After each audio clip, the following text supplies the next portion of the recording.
यो पाना जिन्सिङ हो। यसले हाम्रो मस्तिष्कलाई ठिक राख्छ।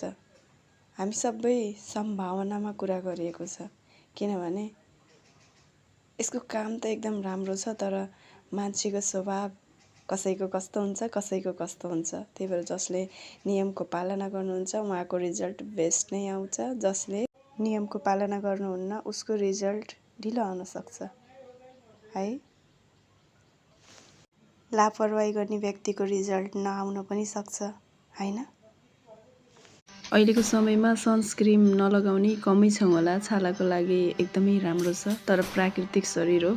कसैको कस्तो छाला हुन्छ फरक फरक, त्यही अनुसार रिजल्ट आउन सक्छ। हजुरलाई आवश्यक परे अर्डर गर्न सक्नुहुन्छ है त। जसरी भर्खर जन्मेको शिशुलाई 6 महिना आमाको दुध एकदम अनिवार्य छ, त्यसरी नै हामी वयस्क भएपछि हाम्रो शरीरलाई वर्षको 3टा TNT खानुपर्ने एकदमै जरुरी हो। विन्टर सेरीले हाम्रो अनियमित महिनावारीलाई नियमित बनाउँछ, त्यही भएर हामी महिलाले खानु एकदमै जरुरी छ।